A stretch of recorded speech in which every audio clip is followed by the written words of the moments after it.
Hey, quick question. If I told you that stashing cash under your mattress makes you poorer, would you believe me? No, I'm not crazy. And no, this isn't a conspiracy theory.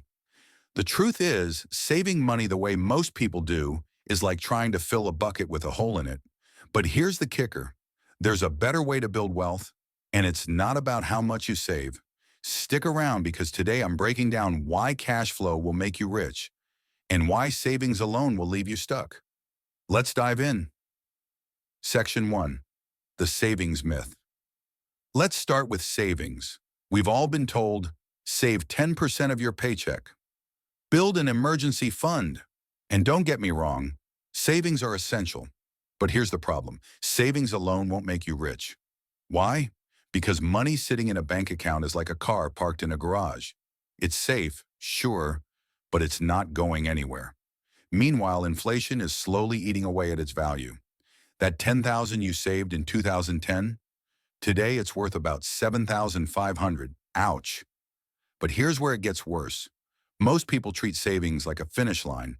They think, if I save enough, I'll be secure. But real wealth isn't about hoarding cash. It's about moving it. And that's where cash flow comes in. Section 2. Cash flow, the wealth accelerator. Cash flow is the money that flows into your life automatically without you trading time for it. Think rental income, dividends, royalties, or a side hustle that prints money while you sleep. Unlike savings, cash flow isn't a stagnant pool, it's a river. And here's why that matters. Rivers grow. They create ecosystems. They power cities. Let me hit you with a stat.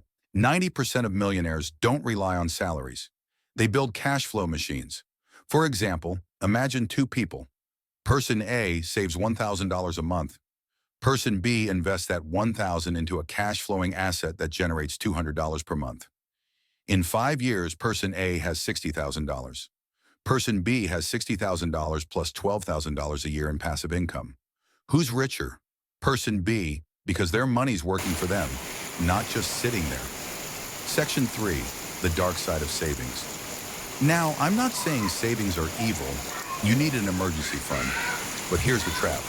If you only save, you're playing a losing game. Why? Because life's expensive. Medical bills happen, cars break down, and every time you dip into savings, you're back to square one. Cash flow, though, it's self-repairing.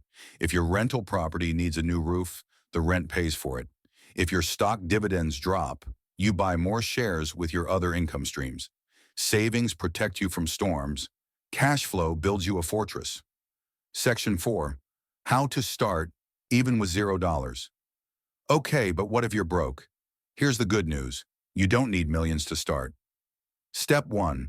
Free up cash flow. Cancel subscriptions you don't use. Negotiate bills. Step 2. Take that extra $50 a month and invest it. Buy a dividend stock. Start a micro business selling printables. Rent out your garage. Step 3. Reinvest every dollar you earn back into cash flow.